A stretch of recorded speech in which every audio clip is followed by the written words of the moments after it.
Good afternoon, fellow Kenyans. On the 27th of March this year, we announced a nationwide dawn to dusk curfew. And then again on the 5th of April of this year again, we augmented this by announcing the cessation of movement into and out of a number of counties. Later on, more measures were announced to contain the havoc visited upon us by the COVID-19 pandemic. Given this trajectory and the fact that this crisis requires, unfortunately, a long-term strategy, we took time to reflect on what must be done. If we lift the cessation of movement ban, how will this help each and every one of us fight the pandemic? And indeed, if we do not, how does this ban continue to affect our economy, especially our micro business enterprises and those who derive their livelihoods from them? So, fellow Kenyans, to answer these questions, we turn to our brain trust, our experts, some of whom are standing behind us, a team made up of the finest doctors and research scientists, as well as public practitioners, and we turn to them for counsel. And it must be admitted that opinion was divided on how we are to advance against this virus. Some, myself included, wanted us to open up now. That was and is still my desire.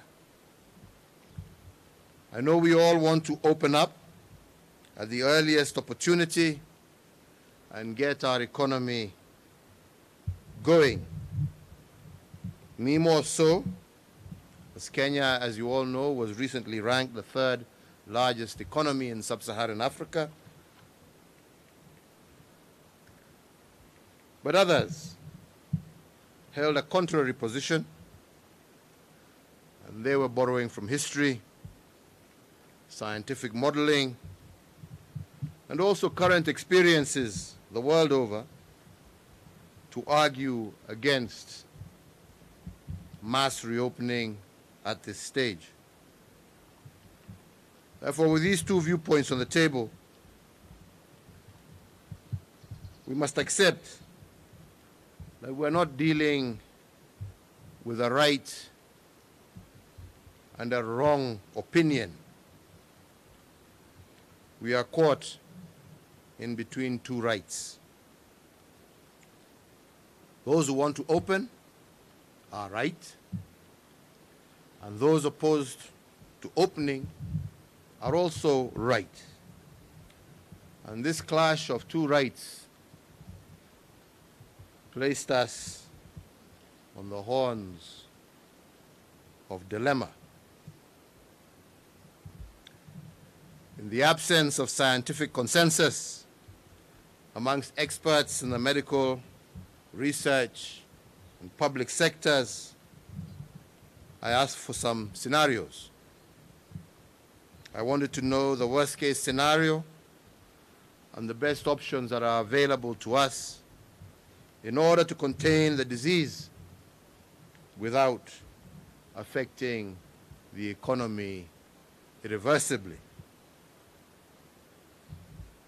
I wanted these scenarios built around raw facts, because we have decided as a country to combat this pandemic in an open and transparent manner. Fellow Kenyans, we must speak truth to each other. Had we not taken the stringent measures that we did in March of 2020, the rate of infections in Kenya would have peaked to 800,000 people by July 30th of this year. And if, as we have seen is the case, that one infected person has the potential to infect 2 people, this number would have hit 2.4 million people in 21 days. By the end of August this year, had we not taken the actions that we have taken, approximately 75,000 Kenyans would have lost their lives from this virus. But because we took interventions early, we have recorded only 2,600 infections with 83 deaths. So therefore, fellow Kenyans, if this is the worst case scenario, we wanted to know what the other scenarios look like. So if today we put in place all the necessary interventions and relax these by only 20%, what would this look like? According to the experts behind me here, relaxing interventions by 20% would lead to 200,000 infections and 30,000 deaths by December of 2020. Further, if we relax the interventions by 40%, the infections will peak in November with 300,000 infections and 40,000 deaths. If we were to go even further and relax them by 60%, the pandemic will peak in October with 450,000 infections and 45,000 deaths. Although these projections are generated by a model, our experts have shown us hard evidence suggesting that countries which opened up without proper protocols also experienced serious waves or secondary waves of infections. Spike of infections were, for instance, experienced when religious gatherings were allowed in South Korea, Pakistan, and Malaysia. So if this is our new reality, and we face the dilemma of easing restrictions or continuing with them, the question then is, what must we do as a country? What is our irreducible minimum for reopening the country? What is the threshold below which we cannot go? Once again, according to the professionals with us here, the irreducible minimum for lifting restrictions has 3 thresholds. 1, to open up, the infections must be contained and the number of infections and deaths must be headed downwards. This is currently not the case in our country. 2, our healthcare system must be prepared sufficiently to take on a surge in infections. It must not be overwhelmed at any one point during this pandemic. Access to testing, isolation, and quarantine must be a bare minimum in our health facilities. This is not currently the case. 3, the capacity for surveillance and contact tracing must also be fully in place across the country. So the question then we must all ponder together, fellow Kenyans, is whether we have met this threshold, or these three thresholds, in order to lift the restrictions. Have the cases, as I have said, of infections taken a downward turn, for instance? The answer is definitely no. We are seeing an increase. Have we met the second minimum of prepared health systems with isolation? Again, as I said, the answer is no. And I just give two examples. Siaya County has only a 10-bed isolation facility, and already they have admitted 9 COVID patients from only one incident. Similarly, Busia County has a 34-bed isolation facility, and 2 days ago,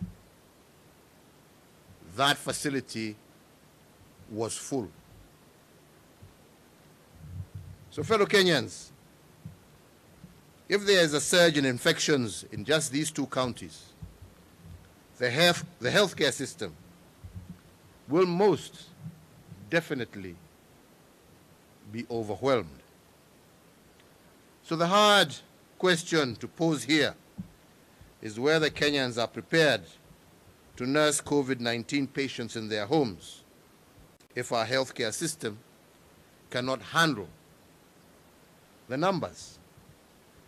Are they prepared to expose their children, to expose the elderly to COVID-19 patients in the close proximity of home? And yes, we have dispersed Kenya shillings 5 billion to the counties in order to assist them increase their healthcare capacity in view of this pandemic. But to build the necessary health infrastructure for such an undertaking requires time. We must get ahead of this pandemic by creating lead time. So therefore, fellow Kenyans, while considering the possibility of de-escalating the containment measures in place and conscious that health is a shared function between the national and county governments,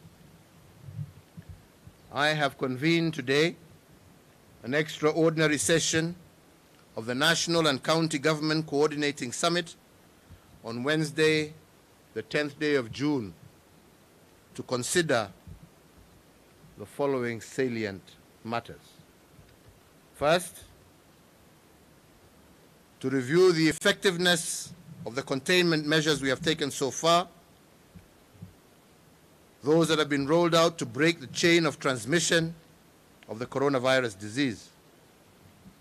The second, to secure the undertaking of every county government to deliver isolation facilities with at least a minimum of 300 beds. And thirdly, within 14 days, to develop time-bound protocols for progressive reopening of the economy. Fellow Kenyans, with my colleagues and having applied our minds to the different scenarios presented by our experts, I have reconciled myself to the fact that to open or not to open is not a dilemma between a right and a wrong. It is a dilemma between two rights.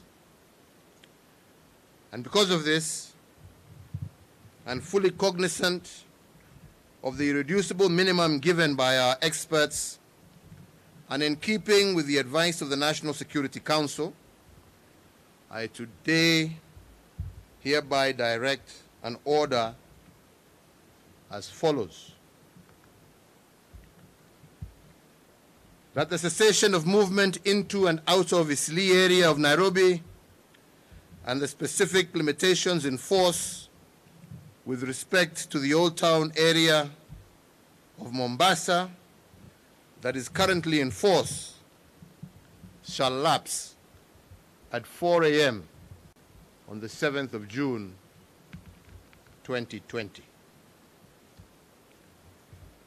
That in view of the successful containment of the disease in the counties of Kilifi and Kwale, the cessation of movement into and out of the two counties that is currently in force shall also lapse at 4 a.m. on the 7th of June, 2020. 3, that following stakeholders' consultations in the education sector, the Ministry of Education, jointly with the Ministry of Health, issue and publicize guidelines on a gradual and progressive return to normalcy in the education sector by the third term, that is, from the 1st of September 2020. Further, that the Ministry of Education shall announce the new school calendar by the middle of August. As you are aware, on Madaraka Day, I did direct that the Ministry of Interior, the Ministry of Health, hold consultations with interfaith and religious organizations. So today, we state that following these consultations, within 7 days of today, the Ministries of Interior and Health will constitute an interfaith council to work out modalities and protocols of reopening of our places of worship. 5, that in the meantime, the ban on all forms of gatherings, including but not limited to political gatherings, social gatherings, including bars, be and is hereby extended for a further 30 days. That due to the evolving nature of the disease globally, international travel restrictions are hereby extended. In the meantime, the Ministry of Transport is directed within 7 days from the date hereof to engage all key stakeholders and develop protocols and guide resumption of local air travel. That due to the increase in patterns of infections, the cessation of movement into and out of the Nairobi metropolitan area, Mombasa, and Mandera be further extended by 30 days. That the nationwide dusk to dawn curfew, currently in force until today, the 6th of June 2020, is extended for a further 30 days. However, the commencement time for the same shall be varied from 7 p.m. to 9 p.m., with the end time for the same being varied from 5 a.m. to 4 a.m. Therefore, effective 7th June 2020, the nationwide dusk to dawn curfew will run from 9 p.m. in the evening to 4 o'clock or 4 a.m. in the morning. This variation should enable Kenyans to have a full workday schedule. Fellow Kenyans, recognizing the negative impact of the COVID-19 is not limited to healthcare. As I have said before, my administration has made targeted interventions to protect our economy. At the onset of the pandemic, my administration injected 216 billion back into the economy through tax refunds, rebates, and waivers.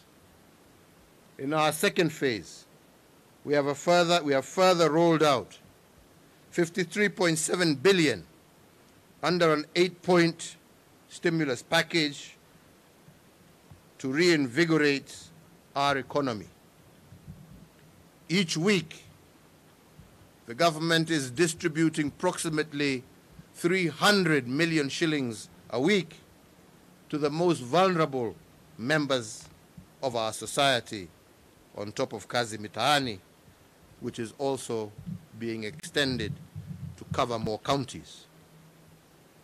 Also on Madaraka Day, I did announce that a further Kenya shillings 2 billion would be injected into the hospitality industry to cushion those in that industry from the effects of this pandemic, and modalities of how these resources will be shared are to be released next week, with priority given to ensuring that our workers in this sector are assisted to retain their jobs.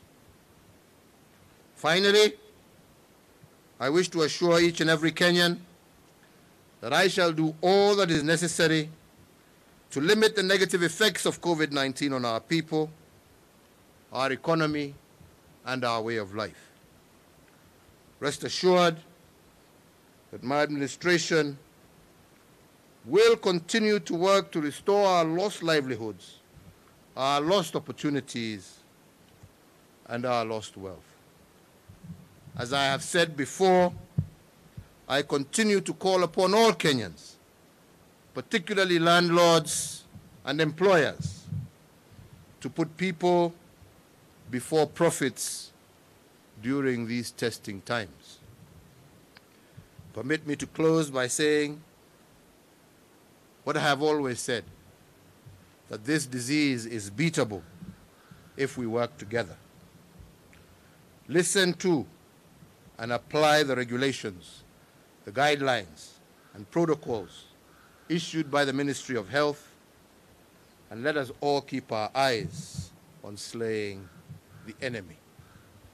Thank you, God bless you, and God bless Kenya. I'll take 2 questions, and then I will leave the experts who have been advising us to continue with the rest of the session. Good afternoon. Afternoon to my you, name my is friend. Gashuri from Yes, Citizen Gashuri, TV. I know you. How are you, sir? I'm well, and you? Very well. Good. I'm sure you've seen the expectations, many of them from Kenyans who are hoping that you will do something to release them. But be it as it may, the main question is the question of sustenance, livelihoods. People are complaining, people are lamenting that they are no longer able to sustain themselves.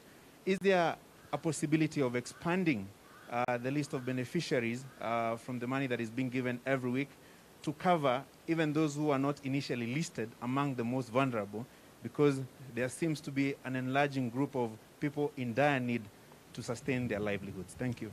Like I said, in full recognition of what you have said, Gashuri, this is why we have been releasing, like I'm saying, approximately 300 million shillings. And this is over and above the 10 billion that we release every year. No, the 30 billion, sorry, that we release every year to the most vulnerable in our society. And I do agree with you that there are some sectors, especially the hospitality sectors, the hotels, the small restaurants, the bars, and so on and so forth, that have been closed, and a number of people in those areas have also been affected. That is why on Madaraka Day, we said that we are expanding that program by a further 2 billion shillings in order to be able to capture those people in those sectors and to also ensure that we are cushioning them during this difficult time as we work towards reopening. But ultimately, we have no choice. We will do what we can to continue to support livelihoods. We recognize that that's where the challenge is. And we will do what we can to support all our citizens, especially those most affected. And we will continue to do that. So I want to assure you that we have that in mind and we are taking action on it. And as I've said, the Joint Ministerial Committee that was put together to make consultations with those in those most seriously affected industries will, within a week, come out with the guidelines of how those resources shall be released. And like I'm saying, this will go specifically towards ensuring that these establishments are able to keep their workers on payroll while we go through this difficult time. Secondly, as we have also said, the reason for expanding the curfew time is to ensure that we now have Kenyans who are able to go to work and have a full day's work and still have adequate time to go home. This now will enable Kenyans to be able to work a full shift, unlike the half shifts that we are into before. Now you can have a full day's shift. You can work from 8 to 5 and still be able to get home on time, thus expanding the number of working hours and therefore enabling more and more Kenyans to be able to resume their normal duties and activities in our economy. Jina langu ni Nancy Okware kutoka KBC. Nancy? Okware kutoka KBC. KBC. Na swali langu kwanza kabisa, umesema ya kwamba masharti katika kaunti ya Kwale na Kilifi kwa sasa hivi yameondolewa. Je, kama serikali mnahisi kwamba mmefanya vya kutosha ili kuhakikisha kwamba hawa watu wanapotoka na kuenda katika kaunti nyingine wamepimwa, ili kuhakikisha kwamba pengine kuna mmoja hakuwa amepimwa, lakini unasema ya kwamba Kilifi mmeweza kumaliza ugonjwa ule pale na watu wote hawajapimwa? Hatujasema ugonjwa umeisha. Yaani mmeweza, lakini tumesema ya kwamba katika kaunti za Kilifi na Kwale ugonjwa umeanza kupungua. Na kwa sababu umeanza kupungua, tumesema tunaweza sasa kufungua. Lakini vile nimesema, nimeita mkutano wa baraza la magavana wa taifa letu, gavana wote 47, all 47 governors. Nimeita huo mkutano on Wednesday kwa sababu mambo ya afya na vile tutatembea na vile tutaruhusu watu kutembea county to county, lazima magavana wawe on board. Lazima waweke mikakati kila governor kwa county yake, ile itatumiwa wakati watu wanatembea. Watapima temperature namna gani, watajua wagonjwa ni wagapi.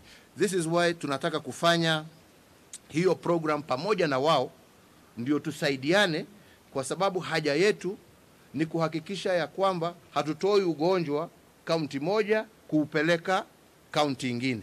Na ndipo unasikia tukisema kama ni hapa kwetu Nairobi sasa pale tuko hapa ugonjwa unaenda juu. Tukiufungua hapa na hakuna inchi ambaye imefungua wakati ugonjwa unapanda. Na kwa kaunti yetu ya Nairobi sasa ugonjwa unapanda. Katika my states mbali sasa tunaona increased number of cases. Na ndipo tunasema Nairobi sio kama Kwale na Kilifi. Kwale na Kilifi ugonjwa umeanza kushuka. Hapa Nairobi unapanda. Na ndipo unaona tumefungua kule ambapo ugonjwa umeanza kuteremuka, na tumebakisha cessation kwa pahali ambapo ugonjwa bado unaendelea kwenda juu, kwa sababu hatutaki kueneza huu ugonjwa kwa kaunti zile zingine. Umesikia hapo nikisema hapo awali, tukifungua kabisa vile wengine labda wangependa tufanye. Kulikuwa tu kesi moja ambaye ilitoka hapa Nairobi ikaenda mpaka Siaya. Hiyo kesi moja imesababisha watu wengine 8 wapate ugonjwa. County ya Siaya wako na vitanda ya isolation 10 peke yake. Sasa jameni, tukifungua hivyo wengine wanataka tufanye, ugonjwa uendelee kuzidi Migori na Siaya, na hawana vitanda vya kutosha. Si hiyo ni kulazimisha wale ambao wako na ugonjwa sasa warudi manyumbani kwao? Wakirudi manyumbani kwao, hawa ni wazee wetu, wamama wetu na watoto wetu ambao pia wataambukizwa na hizo virusi. Na ndipo tumesema tunataka huu mkutano wa Wednesday, kwa sababu tayari tumeallocate bilioni 5 kwa kaunti zetu. Tunataka tukubaliane na wao ni mikakati gani wataweka, na tunasema ukitaka kaunti tufungue, lazima uwe na a minimum capacity ya vitanda 300 zile ambazo zaweza kutumika ugonjwa ukipanda katika kaunti yako. Kwa sababu tukikataa kuweka hiyo mikakati, umesikia yale nimesema hapo, idadi ya wananchi ambao twaweza kuhatarisha maisha yao tusipoweka hii mikakati ambapo tunasema. Nimesema sana, haja yetu sio kuumiza Wakenya. Mimi mwenyewe nilikuwa nadhania ya kwamba tutafungua hata zaidi ya yale ambaye tumefanya hapa leo, lakini ni mjinga ambaye hasikizi kutoka wataalamu wake. Wataalamu wetu wametuambia kufungua ni makosa. Wataalamu wetu wametuambia kufungua ni kuhatarisha maisha ya Wakenya. Wametuambia ya kwamba kufungua tukifikiria tuwasaidia uchumi, mwishowe ni uchumi tutakuwa tunaharibu. Wacha jameni, tusaidiane vile nimesema, vile Francis amesema hapa, tuone ni kwa njia gani tutaweza kusaidia wale ambao wameumia zaidi. Wale ambao wanaendelea kazi tutawazingatia kwa njia gani? Wale wameumia zaidi tutafute mbinu zote ambazo tuko nazo za kuhakikisha ya kwamba tumewasaidia pahali ambapo walipo, lakini sio kuwapeleka pahali ambapo maisha yao yatakuwa hatarini. Na ndipo unasikia tukisema tumeconsult hata na wazazi, tumeconsult na walimu, tumeconsult na religious groups juu ya mashule, na wote wamekubali ya kwamba haistahili tufungue mashule yetu sasa, kwa sababu tukiyafungua, hiyo ni kama kufungulia virusi vianze kusambaa zaidi ya vile ambavyo inaendelea kwa wakati huu. Kwa hivyo, Wakenya wenzangu, tunajua ni muda mgumu. Nimeona meme mingi ambazo mmetumatuma huko, sijui ati Freedom Day, Independence Day. Hii sio mambo ya independence, hii ni mambo ya maisha jameni. Hatufanyi hii kuumiza mtu yeyote. Jamani, tuwafanya hii kuhakikisha ya kwamba tumelinda maisha ya wananchi wetu. Jameni, afadhali uwe hai ndio uweze kukula hiyo happy ambayo unatafuta. Lakini ukiishia hiyo happy ulikula siku moja, iwe ndio itakupeleka kwa kaburi, sioni haja. Wenzangu, tutulie, nafasi bado itakuja. Mungu awabariki, Mungu awalinde. Nataka sasa niwaachie katibu wa Wizara ya Afya Susan Mochache aendelee pamoja na hawa wataalamu ambao wako hapa. Dr. Amoth yuko hapa na wenzake. Hawa ndio wako na ujuzi. Sisi tumeshinda siku mzima tukiwauliza maswali, na tumechukua yule mwito ambao wako nao. Sasa sijui nyinyi wengine labda pia mko na maswali kama sisi tulikuwa na maswali. Wako hapa waweze wawajibu. Yangu ni kuwauliza wenzangu wa Kenya, let us have patience, let us trust in God, we shall overcome, na tutashinda hii virusi na Kenya yetu itasonga mbele. Mungu awabariki nyote, Mungu awalinde. Asanteni sana.